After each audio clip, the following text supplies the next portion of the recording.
fel hyn. Oes bendithion tuag ato ni, a dyn ni'n gofyn i ti fod yn agos ato ni, rhoi dy bresenoldeb yn amlwg yn ymplith ni y bore yma, a pan ni'n nesu ata ti, cesa'n calonau ni arglwydd, agor dair i ni, a bydde dysbryd glân di dy hun yn glina'n haddoliad. Mwyn denw. Amen.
Ac wrth gofio,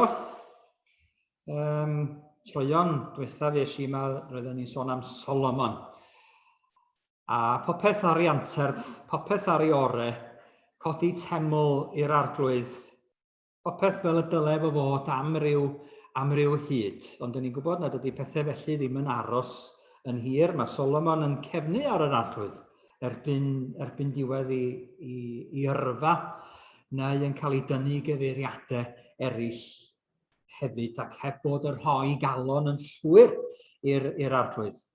Mae pethau yn ryw ddirywio yn Israel ac yn Juda. Mae'r wlad yn chwalu. Mae yna ddwy frenhiniaeth yn dod, Israel a Juda hefyd. Mae yna gadw tystiolaeth yn fwy yn Juda, ond mae Israel yn mynd o un cyfres o Brenhinoedd drwg i'r llall. Ac mi gliwn ni am fan go isel maen nhw'n cyrraedd erbyn cyfnod Ahab a'r proffwyd Elias. A mi ganwn ni emyn i gochwyn 685. Brwydra bob dydd, cryfhad y ffydd, Crist yw dy nerth i gario'r dydd. Mentraf i fyw, a chai gan ddiw goron llawenydd, gwerthfawr ryw. Rhed yrfa gref drwy ras y nef, cod olwg fry, i'w weled ef. Bywyd a'i her sydd i ti'n dod, Crist yw y ffordd, a Crist yw'r nod. Bydd yn ddifraw, a mae ef wrth law. A meddwl am y frwydr ydy hi i gynnal yn ffydd mewn byd sydd yn aml yn wrthwynebus ac sydd yn ddi-hyd yn ogystal, fel y gwelwn ni yng nghyfnod y brenin Ahab ac Elias y proffwyd. Diolch Margaret.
Rwan mi roedd Solomon wedi rhagweld y cyfan ac wedi gweddio am y dydd hwnnw y bydde'r bobl yn cefnu ar yr arglwydd. A dyma fo, mae wedi dod blynyddoedd yn ddiweddarach erbyn cyfnod y brenin Ahab yn Israel a'r proffwyd Elias. Ac mi ydych chi'n gyfarwydd, dwi'n siŵr, ti'n dal i rannu'r sgrin yna. Mae'n lyniau chi'n gyfarwydd ar hanes Elias yn cael ei gynnal drwy gyfnod o newyn a sychder hefyd. Ni'n cofio'r lluniau ardderchog oedd yn Beibl y plant dyna pan oedden ni'n bach. Llun Elias a'r gigfran mawr yna yn rhythu'n ei wyneb o. Chi'n cofio'r llun? Di'r llun wedi dod i fyny? Ac yn meddwl, waw, dyna ni dda, bod Elias yn cael ei fwydo bob dydd ac mewn perthynas efo'r gigfran yma hyd yn oed. Ac yn ffrindiau hefo'n cario bwyd ato fo bob dydd, cig a bara. Ac mae Elias yn cyhoeddi ei gochwyn yn cyntaf Brenhinoedd penod 17 yn cyhoeddi sychder. Gallech chi ddweud na i fai o iddo. Ond mae'n rhoi y bai ar rhywun arall yn y fan yma. Na i ddarllen yr ychydig adnodau o ddechrau penod 17 o'r lyfr cyntaf y Brenhinoedd. Dywedodd Elias y thesbiad o Thisbe yn Gilead wrth Ahab, cynwired a bod yr ardwydd Dduw Israel yn byw, hwn yr wydd yn ei wasanaethu, ni bydd na gwlis na glaw y blynyddoedd hyn, ond yn ôl fy ngair i. Wedyn daeth gair yr ardwydd ato. Dos oddi yma a thro tua'r dwyrain, gymguddia nant cerith, sydd i'r dwyrain o'r Iorddonen, cyfed o'r nant, a pharaf i gigfran dyborthi yno. Ac yma Elias yn cael ei gynnal yn y fan honno, mewn cyflwr o hunan ynysu.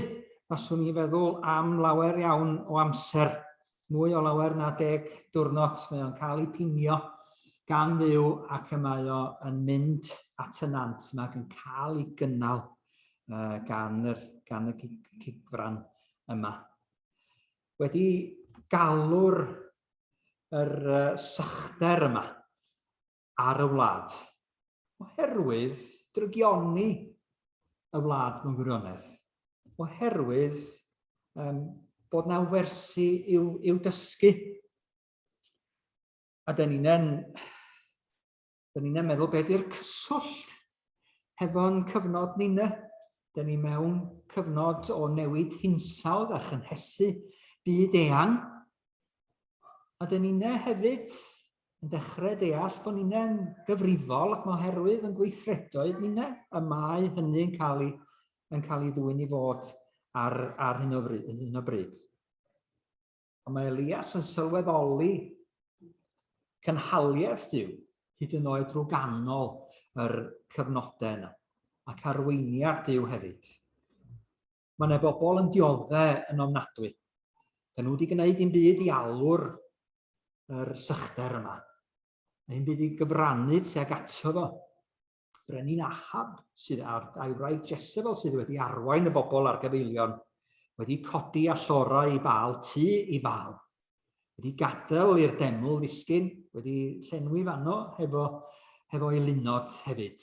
Wedi codi allorau ar ben bob mynydd i y Duw Baal yma, Duw ffrwythlondeb. Wedi arwain y bobl i gloffi rhwng dau feddwl ac i ymadel oddi wrth yr arglwydd. Mae yna bobl yn dioddau. Mae yna wraig weddw yn dioddau yn Sereffta.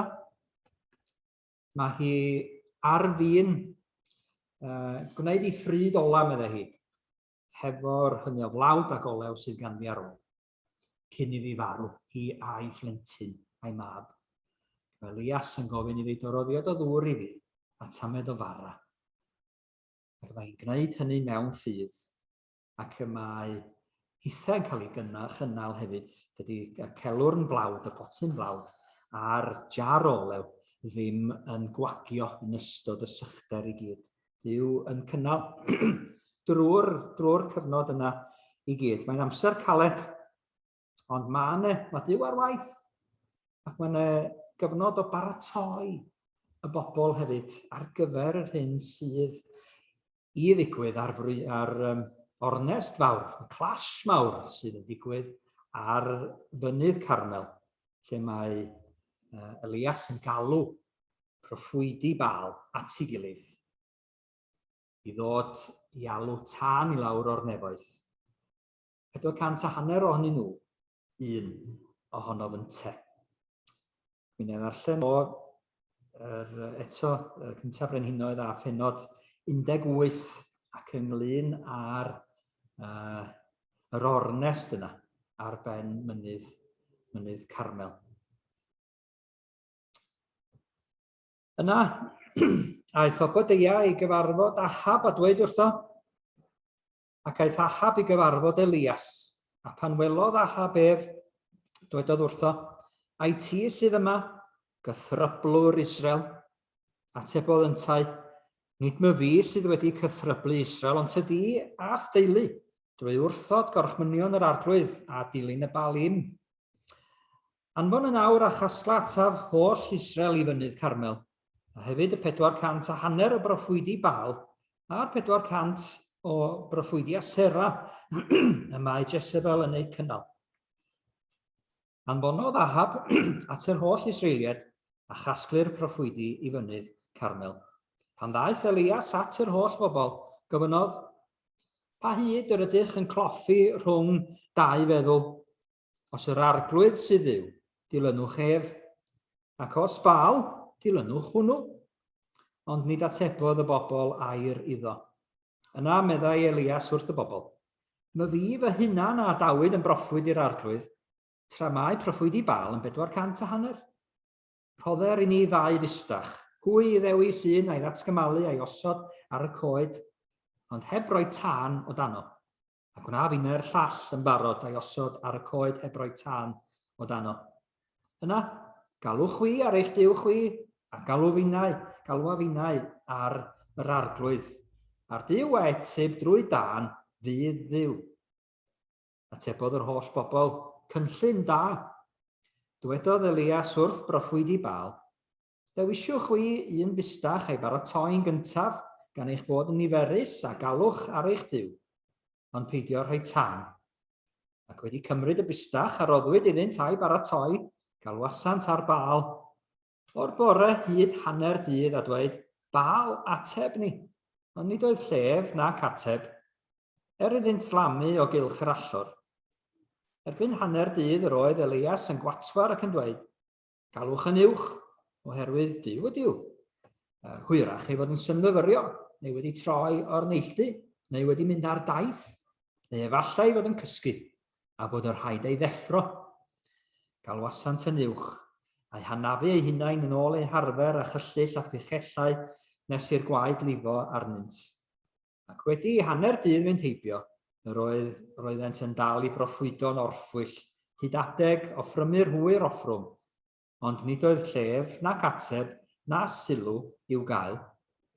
Yna, dywedodd Elias wrth y bobl, dewch yn nes ataf, a daeth yr holl bobl ato. Trwsiodd yntau allor yr arglwydd oedd wedi ei malirio, a chymerodd 12 carreg yn ôl nifer llwythau meibion Jacob, rydyn y daeth gair yr arglwydd ato dweud Israel fydd enw. Yna, adeiladodd y cerrig yn allor, yn enw'r arglwydd ac o gylch yr allor, gwneud ffos ddigon mawr i gymryd 2 fesur o had, trefnodd y coed a darnio'r bustach a'i osod ar y coed. Cyna meddai, llanwch 4 llestr a dŵr a'i dywallt ar yr aberth a'r coed. Yna dywedodd, gwnewch eilwaith a gwnaethant yr eildro. Yna dywedodd, gwnewch y 3ydd waith a gwnaethant y 3ydd tro. Nes bod y dŵr yn llifo o amgylch yr allor cyn llenwi'r ffos.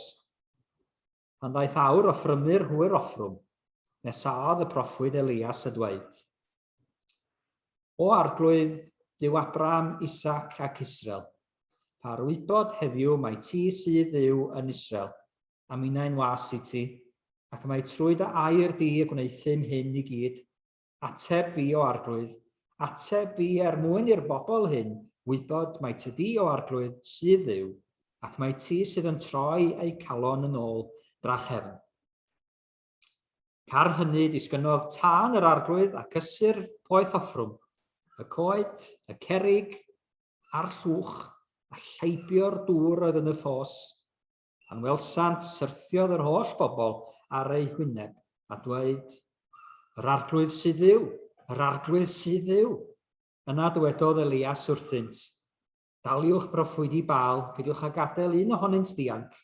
Wedi iddynt ei dal, aeth Elias a hwy lawr i Nant Cison a'i lladd yno. Bendith Duw ar y darllen yna gwrando o'i air, un o'i chabwyntiau sicr, bywyd a gweinidogaeth Elias, onid y Beibl yn y fan yma i gyd ar ben mynydd Carmel a'r tân yna yn disgyn i lawr. Mi gawn ni gyflen y man i sôn am y tân a'r allor ag ati. Ond gawn ni air bach o weddi a chyflwyno'n hunain gyngoleinir stori gyfarwydd yma hefyd. Ni'n cofio ddyle bod fi wedi sôn am y rhai sydd yn yr ysbyty ar hyn o bryd, yn ysbyty'r Wyddgrug falle'n arbennig. Mae gennym ni 2 aelodau yn y fan honno, Ilyd a Phyllis Jones ar hyn o bryd. Felly, dwch i ni weddio. Dduw ein tad, dyn ni'n diolch i ti, dy fod ti bob amser yn ceisio dy bobl. Bob amser yn gweithredu ond plaid i'n tynnu ni nes at ti dy hun, oherwydd mae nesau at Dduw sydd dda i ni. Carglwydd, dyn ni yn gofyn i ti yn helpu ni osod yn bryd yn gyfan arna ti. I beidio fel y mae cenedlaethau wedi wneud, fel yr oedd pobl wedi wneud yn y cyfnod yma, ddim gwahanol i'n cyfnod ninne, wedi mynd ar ôl pethau eraill yn ei bywydau, wedi rhoi lle bychan iawn i chdi. A chdi'thau yn gofyn am y cyfan arglwydd, wrthau yn rhoi rhyw fymryn bach o sylw ac o le i chdi. Yn rhoi'r sylw penna i'r holl eilunod eraill, i'r balim ac i'r buddsoddi yn yr hyn oedd heb fod o les iddyn nhw. Carglwydd dad, ni'n gofyn i ti faddau ni ne. Faddau ni bob crwydro. Faddau ni fel dy bobl di arglwydd. Beidio gosod yn bryd yn llwyr arna ti. Faddau ni bob cloffi arglwydd. Pob diffyg penderfyniad drosta ti. Pob diffyg sefyll i fyny. Pob tro rydyn ni'n cilio yn ôl arglwydd. Pob tro pryd y dylen ni fod yn deud rhywbeth yma yn tafod ni'n glynu wrth daflod yn gene. A ni'n yn dyd arglwydd. Pob tro mae cyfle yn dod i ni dystio i dyfawredd a thallu. Ni'n yn colli'r cyfle hwnnw arglwydd. Maddau ni'n beiau. Beiau pan dyn ni'n methu. Beiau pan ydyn ni yn gwrthryfelan amlwg i therbyn hefyd o dad. Yn torri dy gyfreithiaeth o'r chmynion. Maddau ni arglwydd. Ac o faddau, dyroi ni ethi farhau. Dyroi ni dy geisio di fwyfwy bob dydd. Diolch i ti arglwydd, mae nid at rhyw allor garreg yr ydyn ni'n dod. Ac nid at dan a phethau gallwn ni cyffwrdd, ond at yr arglwydd Iesu Grist. A'r allor mae o wedi i'w pharatoi ar yn cyfer ninne ar y groes, lle i ddod, lle i dderbyn maddeuant, lle gael yn glanhau a'n hadnewyddu, yn bendithio a'n nerthu, wrth droed ei groes sef gadael yno, popeth sydd yn fai yno, a byw yn bywydau a'r hoi yn bywydau yn gyfan i ti. Arglwydd, nerthan ni fyw yn ôl y ffordd rwy ti'n dymuno ac yn ewyllysio ar yn cyfer ni'n debyg i'r arglwydd Iesu Grist ei hun. O Dduw ein Tad, dyn ni'n diolch i ti. Mae gorchymyn i dy garu di. Mae gorchymyn hwnnw i garu'n cymydog hefyd, garu'n gelynion arglwydd. Ac i fod â chariad yn llywodraethyn yn bywydau ac yn calonau. Y gariad di dy hun wedi'w dywallt ag atom ac i ni'n ei dywallt at eraill ac o'n gwmpas i gyd.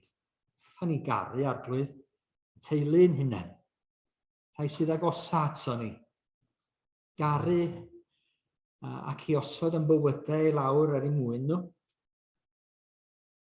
Rhai sydd o'n cwmpas ni arglwydd, y bobl di yn cymdogion ni yn ogystal. Rhai sydd agosa ac egwyddo ni amdanyn. Pan ni i fod yn estyn llaw ac i weld cyfleon i'w gwasanaethu arglwydd. I weld lle mae nhw'n cael ei effeithio rwan hefyd gan amgylchiadau, yr misoedd sydd wedi mynd heibio, iechyd meddwl ac unigrwydd ac ati wedi dal gafel mewn amryw byd o bobl. A'r cyfnod yma wedi gadael ei effaith ar gymaint ohono ni arglwydd. Pan ni drigarhau, pan ni fod yno gyda ofal a thgariad a sensitifrwydd di dy hun hefyd, nestyn llaw a gair o gymorth a chysur. O Dad, yn byd sydd yn anghennus heddiw, ni'n cyflwyno i chdi bawb sydd yn dioddef heb unrhyw wedi tynnu dim byd arnyn nhw eu hunain, ond yn dioddef newyn a sychder herwydd amgylchiadau'r byd dyn ni ynddo fo rwan. Yn gorfod gweithio'n galed a meddwl a phoeni lle mae'r pryd, lle mae'r cynheuaf nesaf. Ydy o'n mynd i ddod o gwbl. Arglwydd, clyw yn llef ni drostyn nhw.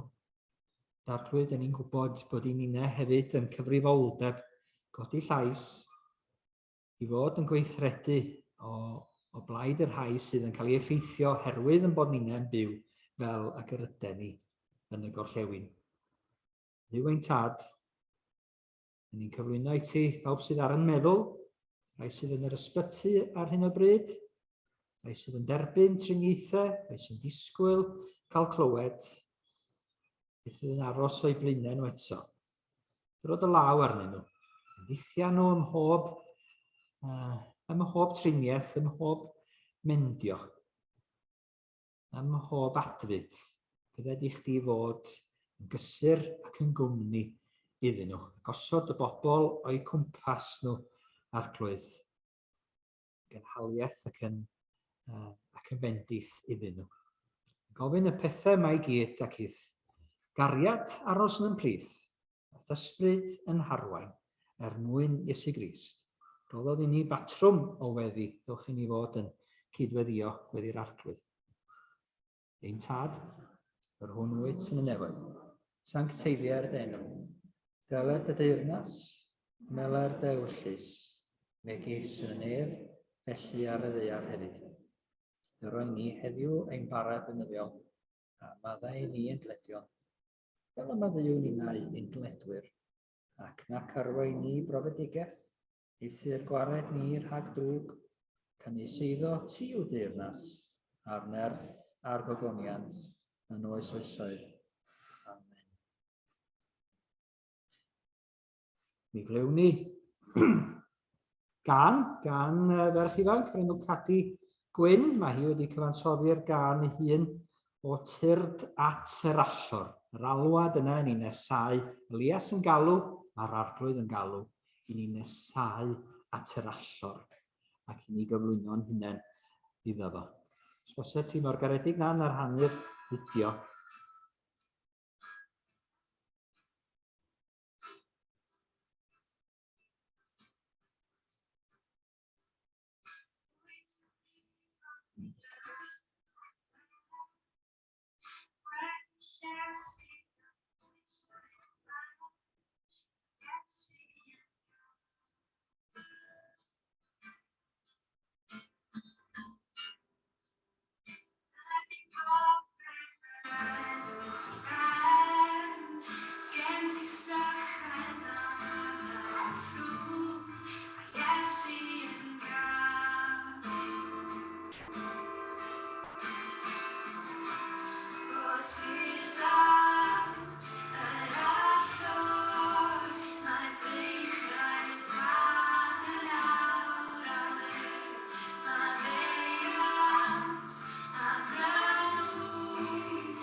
gyda ni, cyn i ni gael yr adverts.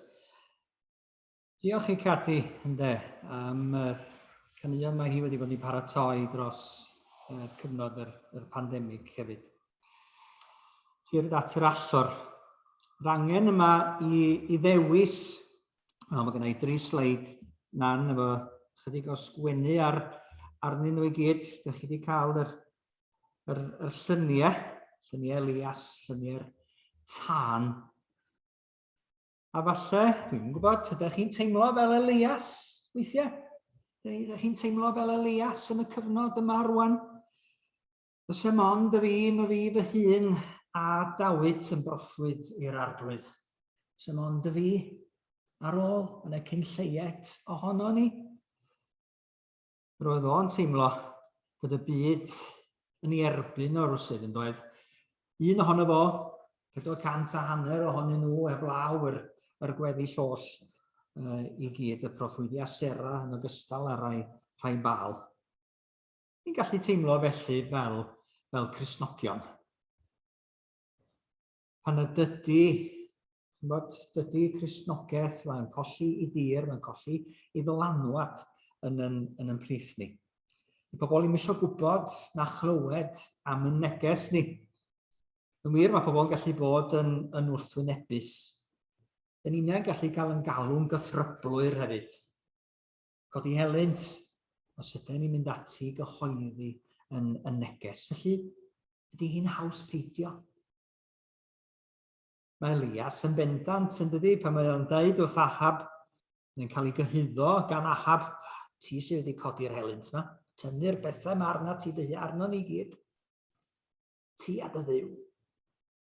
Deud yn ôl wrth Ahab, na, ti sydd ar fai felly, oherwydd y drygioni di, a mae hyn wedi digwydd. Ac oedd y bobl wedi rhannu ynddyn nhw eu hunain. Oedden nhw'n gwybod lle droed, ond ddim arweiniad i'w gael iddyn nhw.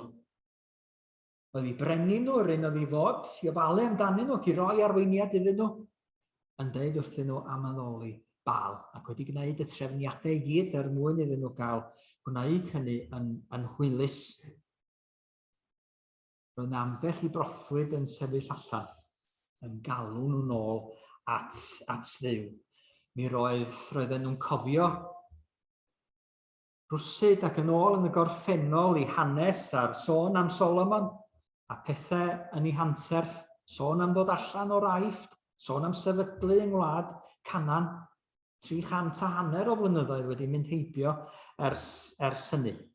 Ers pan oedd Joshua wedi galw ar i'r bobl benderfynu hefyd.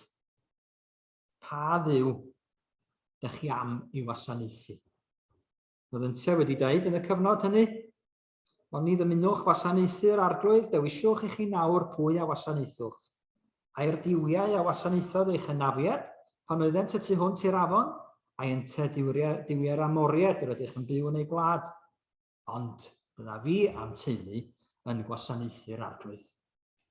Beth bynnag am neb arall o'i gwmpas, roedd Joshua am wasanaethu'r arglwydd.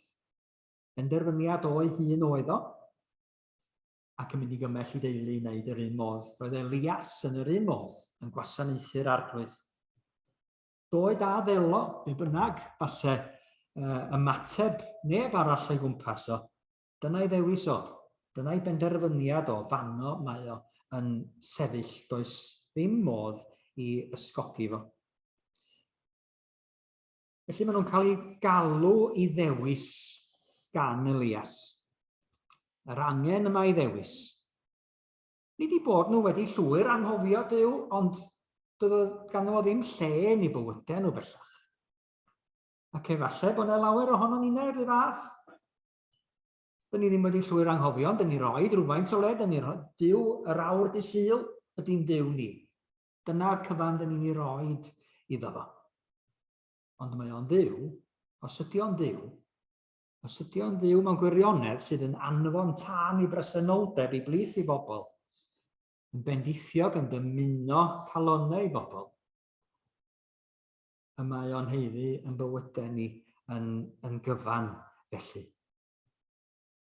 Maen nhw'n cael dewis rhwng y Duw genuine, y Duw go iawn, a'r diwiau yma, sydd ddim ond yn ei lunod, fel mae y salmydd yn sôn amdanyn nhw, yn edrych ar ei lunod ac yn dweud, dyn nhw'n siarad, dyn nhw'n clywed, dyn nhw'n gweld, ac eto mae pobl yn plygu yn eu haddoli nhw, ac yn rhoi bryd iddyn nhw.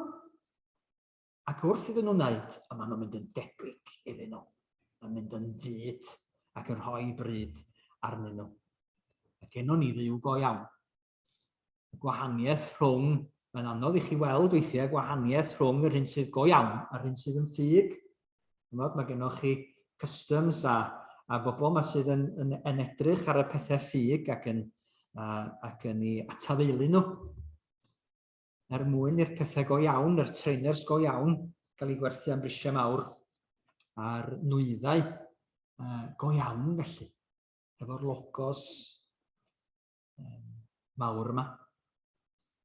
Dyma'r Duw sydd gennym ni, y Duw go iawn, sydd yn cael ei gymell a'i gynnig gan Elias i'r bobl yma. Ac mae o'n ei cymell nhw'n annwyl i ddod ato fo. Mae proffwydi bal wedi bod wrthi drwy'r dydd yn gwneud rhyw sioe. Ac i annog systemiau ac yn torri hunain ag ati. Ac mi roedd o'n dipyn o sioe. Ac mi roedd y bobl wedi bod yn ei gwylio nhw drwy'r dydd achos oedd o'n entertaining yn doedd. Gwylio hynny drwy'r dydd. Felly, yn galw allan ddyrdd ohonyn nhw. Mae gennym ni ddigon i dynnu'n sylw ni'n does ac i'n cadw ni'n ddiddan. Ond dyma Elias yn galw'r bobl yn syml i nesau ato fo. Ben ei hun ac i nesau at yr allor yma. Nid ar yr allor y diwiau gau, ond allor y mae o'n ail chodi i'r arglwydd, efo'r 12 carreg i gynrychioli'r 12 llwyth. Gofio pwy ydyn nhw, lle maen nhw wedi dod, a bod Duw wedi'w harwain nhw hyd yma, ac am eu harwain nhw eto. Ac mae o'n dweud wrthyn nhw am ddod yn nes at yr allor yma. Dewch at yr allor, dewch y nes, mae'n ei groeso i gael yn y fan honno. A dyna mae'r arglwydd Iesu'n ei wneud hefyd, a mae o'n galw ni ato ei hun. Mae'n ddigon i dynnu'n sylw ni fel arall, ond mae Iesu'n syml yn galw ni at ei allor at allor ei groes, lle mae o wedi rhoi bob peth sydd ganddo fo i'w roi i ni. Wedi tywall i waed ei hun yno, un waith ac am byth yn ddigonol yn aberth dros yn beiau ninne. Iesu yn galw ato fo ei hun. Awdur y llythyr at yr Hebreaid yn sôn am i lle dyn ni'n cael yn galw. Nid at allorau'r Hen Testament hyd yn oed, ond at yr arglwydd Iesu Grist, mynydd Sion, mae o'n cymharu hynny ag o, lle mae Duw yn byw. A dyn ni'n dod i'r fan honno, at Dduw, barnwr pawb, ac ysbrydoedd yr rhai cyfiawn sydd wedi ei perffeithio, dod hefo'n gilydd i'r fan honno, ac at Iesu, cyfryngwr cyfamod newydd, ac at waed y tunelli, sydd yn llefaru'n gryfach na gwaed Abel. Felly, gan yn bod yn derbyn hynny, derbyn teyrnas ddisigol, gadewch i ni fod yn ddiolchgar a thrwy hynny, wasanaethu Duw wrth ei bodd, a pharch ac ofn diwiol, oherwydd yn wir, tân ynysu i'w ein Duw ni. Ac wedi i Elias drwsio'r allor yma, a galw pobl i addoli ac i nesau at Dduw, a maen nhw'n cael gweld y tân sydd yn ysu. Maen nhw'n cael gweld y Duw go iawn yn dod. Y Duw sydd yn rhoi tân felly. Dyn ni'n cael yn galw. Fysa ni ddim yn dod yn ei bai bod ni'n cael yn galw. Dyn ni angen cael yn galw. Dyn ni angen galw eraill i ddod hefyd at Dduw. Gyflwyno'i hunain iddo. Dod at yr allor yma. Dod at y Duw byw. Duw sydd yn genuine, yn rhoi tân, yn llosgi, yn puro, yn glanhau ac yn byw ymhlith i bobl. Y Duw sydd yn ateb drwy dan ydy arglwydd Elias. Mae'r lleill wedi bod wrthi drwy'r dydd, does e ddim tân wedi dod. Does e'n byd i ddod. Bydd ne ddim byd yn dod.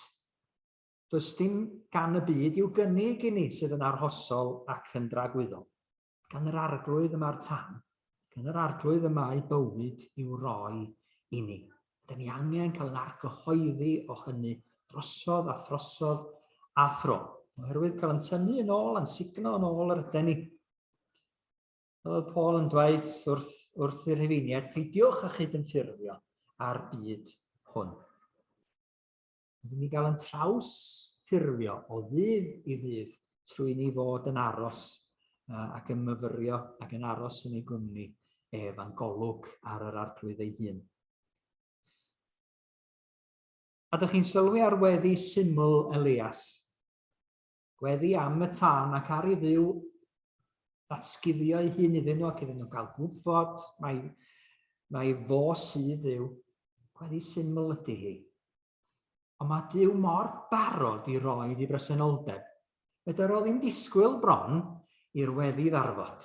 Mae'r tân yn disgyn yno. Cymorth hawdd ei gael mewn cyfyngder ydy'r arglwydd. Mae o mor barod i ateb yn gweddiau ni, wrando yn gweddiau. Weithiau dyn ni'n teimlo, lle wyt ti ddim? Nad wyt ti yn ateb. Lle wyt ti? Nad wyt ti'n rhoi rhyw ateb pendant o mae Duw bob amser yn gwrando gweddi. Yn ateb yn syth neu'n gofyn i ni ddisgwyl, neu yn gwrthod ni am bod o ddim o les i ni. Ond mae o wastad ar waith yn bywydau ni. Fel dyn ni wedi weld yn y cyfnod yma gan Elias, fel dyn ni'n ei weld rwan hefyd, cyfnod y pandemig a Covid, yn bynnag fydd pethau'n parhau eto, be bynnag ddaw eto. Bod pobl wedi cael eu paratoi rwsyd. A oes yna fwy o sychedu? Oes yna fwy o ymholi? Oedd y cyfnod yna o sychder yng nghyfnod Elias yn codi awydd bobl ac yn codi chwilfrydedd pobl ac yn gwneud iddyn nhw feddwl. Be mae Duw yn ceisio i ddeud wrthon ni? Oes angen i ni droi yn ôl at yr arglwydd? Mae'r cyfnod yma hefyd, mi dybiau i, yn gyfle i ni fod yn galw pobl yn ôl at yr arglwydd, at y Duw yma sydd yn rhoi tân, y Duw sydd yn barod bob amser i weddio, i wrando'n gweddi ni. Ond mi feddyliwch chi Elias oedd hwnna. Mod nid Elias ydw i. Dyma eich chafbwynt gyrfa Elias. Welwn ni eto bod Elias yn mynd yn isel iawn, yn cael ei effeithio mawr iawn. Dyn fel chi a finne oedd Elias. Dyna di dyfarniad Iagon y Testament Newydd arno fo. Roedd Elias yn ddyn o'r un anian a ninne. Fyny heddiw i lawr y fori, cael ei effeithio gan yr hyn oedd yn digwydd o'i gwmpas o. Yn blino, yn diffygio, yn anobeithio. Ond eto, mae Duw yn gwrando i weddiau fo. A mae o'n cael cyhoeddi am y Duw byw ac ni allwn ni'n hefyd. Duw yn gwrando gweddi Elias fe weddiodd ac yn dair, meddai Iagon amdano fo. A mi ddibeidio glawio ac ni lawiodd ar y ddaear am 2 mlynedd a 6 mis. Yna gweddiodd eilwaith a dyma'r nefoedd yn arllwys ei glaw a'r ddaear yn dwyn ei ffrwyth. Ac yn y canol, y mae o'n gweddio ar ei ddiw anfon y tân hefyd. A Duw yn gwrando'r weddi. A mae o'n disgwyl ar i'r arglwydd, mae o'n gwybod y bydd Duw yn ymateb i'w weddi fo. Be sydd yn trafferthu ni'na? Be sydd yn blino ni'na? Dwch chi ni weddio amdano. Dwch chi ni fod yn hunain yn ôl at yr allor yma. Yn gyfan gwbl a rhoi ac ymroi yn bywydau i'r arglwydd. Dwch chi ni benderfynu i ganlu nef yn llwyr ac i alw eraill hefyd ato. Dowch i ni gyflwyno. Rhai sydd o'n cwmpas, y rhai mae gennym ni'n ofal amdanyn nhw i'r arglwydd mewn gweddi. Ydyn ni'n diolch am gael allor yn yr arglwydd Iesu Grist i wneud hynny bob amser. Dowch i ni gloi felly mewn gweddi cyn i ni ganu emyn i gloi yn heidfa. Dowch ni weddio. O Dduw ein tad, diolch i ti am dy alwad arno mi. Diolch i ti nad wyt ti yn diffygio galw. Dy fod ti'n rhoi cyfleon. Dy fod ti'n dal ati ni'n ceisio ni nes yn cael. Arglwydd, madde ni'n cyndynrwydd, ni'n hunain. Madde ni bob diffyg eto. A dy roi ni beth o hyder y proffwyd Elias. Beth o'r hyder yna sydd yn dod o wybod dy fod ti'n yn plith ni yn ddiw sydd yn rhoi tân yn wir. Yn rhoi bywyd yng nghanol dy bobl. Yn rhoi ac yn tywall dysbryd glân. Ertha ni. A gad i ni wybod arglwydd bod yna gymorth hawdd i'w gael bob amser o gyflwyno'n gweddi i chdi. Dy fod ti bob amser yn gwrando ac yn barod i roi'r ateb ac i weithredu yn ein bywydau ninne. Arglwydd, helpa ninne bod yn gyfryngen dy law ac i alw eraill ata ti yn y byd yma sydd a digon i'w boeni a'i gythryblu. Cnorthwyo ninne arglwydd i sefyll yn gadarn dy fwyn. Yn nerth yn harglwydd Iesu Grist, dyn ni'n gofyn y cyfan. Amen. Fe ganwn ni felly gloi yn hoedfa rhif 305, dwi'n meddwl, ydy'r emyn yma. A chyhoeddi hefo William Spontacelyn. Rwy'n dewis Iesu a'i farwol glwy yn brawd a phriod i mi mwy, ef yn arweinydd, ef yn ben, i'n dwy'n o'r byd i'r nefoedd wen. 305.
Mwch i ni gyflwyno'n hunain i'r arglwydd, rhannu'r bendith efo'n gilydd yma ac adre. Gras ein harglwydd Iesu Grist, a chariad Duw, a chymdeithas yr ysbryd glân, a bobl gyda ni oll, nawr hon, hyd byth. Amen.